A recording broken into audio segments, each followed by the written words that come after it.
नमस्कार दोस्तों, बहुत बहुत स्वागत है आप सभी का हमारी 2 मिनट स्टोरी में। दोस्तों, आज की कहानी बहुत ही खास है, हार्ट टचिंग लव स्टोरी है।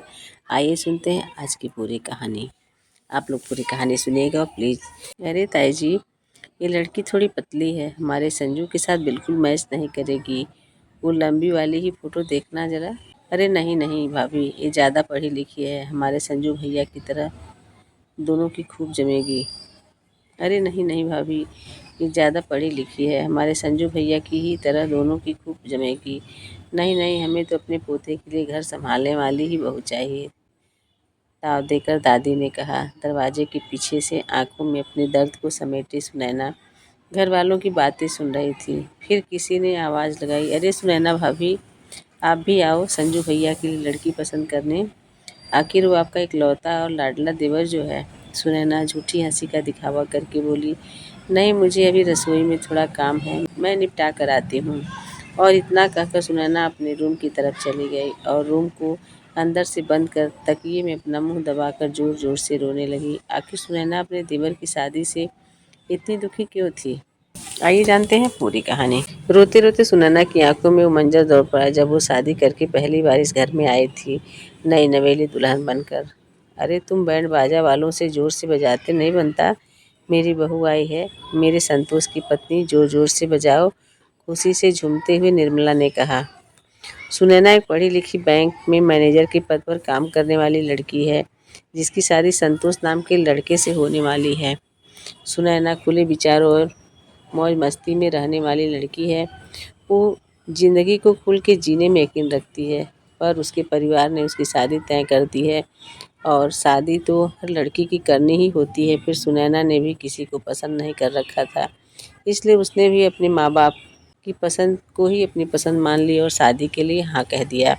संतोष पेशे से एक वकील हैं जो अपने काम को लेकर बहुत सीरियस रहते हैं और पूरी तरह से सुनैना के विचारों से सहमति नहीं रखते हैं। वो घर का बड़ा बेटा और सीधा साधा जीवन जीने में यकीन रखते हैं। उसे बस अपने काम से काम का मतलब है, बाकी घर परिवार से उसे कोई लेना देना नहीं है।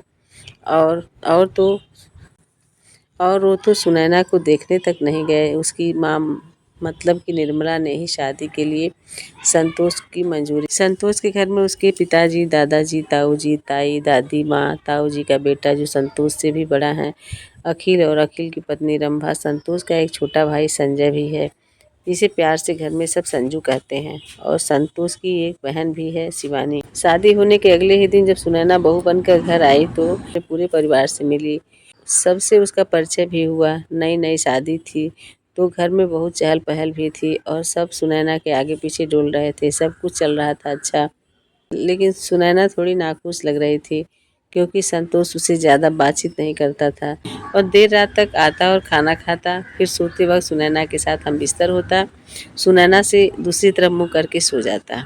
सुनैना देखने में बहुत सुंदर थी, पर उसके मुकाबले संतोष नहीं था। पर ये शादी पसंद की तो थी नहीं, घर वालों ने जो पसंद किया दोनों ने भी सहमति जता दी। पर अब सुनैना को अपने फैसले पर बहुत पछतावा होने लगा, क्योंकि संतोष सुनैना को कहीं घुमाने फिराने तो दूर, उससे कभी प्यार भरी बातें भी नहीं करता। यहाँ तक कि सुनैना ने तो हनीमून पर जाने के लिए ड्रेस भी खरीद रखी थी, पर संतोष के बर्ताव को देखकर वो समझ गई थी कि वो ऐसा कुछ भी नहीं करने वाला। सुनैना को अच्छा ससुराल और अच्छे स्वभाव का पति तो मिला, पर पति का प्यार उससे सुनैना वंचित रह गई। इसलिए सुनैना को अपनी ज़िंदगी से शिकायत तो नहीं थी, पर वो खुश भी नहीं थी, क्योंकि एक औरत की ज़िंदगी में सबसे ज़्यादा ज़रूरी उसका पति होता है। औरत की सारी खुशी उसके पति से ही होती है। उसका मान सम्मान, उसकी खुशी, उसके आंसू सब उसके पति पर ही निर्भर करते हैं। और सुनैना भी इसी अकेलेपन को झेल रही थी अपने अंदर ही अंदर। उसे सब कुछ होते हुए भी कुछ ना होने का एहसास होता। उसके पास खुशियाँ तो थी, पर चेहरे पर हंसी नहीं थी। वो हर बार संतोष को खुश करने की कोशिश करती, उसके लिए हर तरह तरह के स्वादिष्ट भोजन बनाती, तो कभी खूब श्रृंगार करके उसके रूम में आने का इंतज़ार करती, तो कभी बहाने बनाकर संतोष के करीब जाने की कोशिश करती। पर इन सबका भी संतोष पर कोई असर नहीं हो रहा था। सुनैना को हर वक्त नाकामयाबी ही मिल रही थी और सुनैना हिम्मत नहीं हारी। वो संतोष के दिल में अपनी जगह बनाने के लिए निरंतर प्रयास करती रही। सुनैना बहुत ही सुलझी और स्वभाव में बहुत अच्छी लड़की थी। पूरा ससुराल बस उसके आगे पीछे डोलता रहता। धन दौलत से भी सुनैना को कोई कमी नहीं थी। हर मांगी चीज़ उसे या तो उसे ससुराल से मिलता या फिर खुद संतोष ही लाकर दे देता। संतोष सुनैना की हर ज़रूरत का ध्यान रखने वाला पति था। धीरे धीरे समय बदला और सुनैना अपनी बातों को अपने पति के सामने रखती और एक दिन खुलकर दोनों बात करते। फिर संतोष को अपनी गलती का एहसास होता और वह सुनैना का हाथ अपने हाथ में लेकर कहता कि आज के बाद मैं तुम्हारे हर बातों का ध्यान रखूंगा, तुम्हें और हम लोग घूमने चलेंगे कहीं। फिर वहीं से दोनों की ज़िंदगी संवर जाती है। दोस्तों, पति अगर चाहे तो पत्नी का जीवन कितना अच्छा हो सकता है और अगर पति खराब हो तो पत्नी का जीवन नरक बन सकता है। क्यों, आप लोगों की क्या राय है? आप लोग आगे ज़रूर बताइएगा। इन्हीं शब्दों के साथ विदा लेती हूँ। फिर मिलूंगी अगली कहानी में। तब तक के लिए आप सभी को प्यार भरा नमस्कार।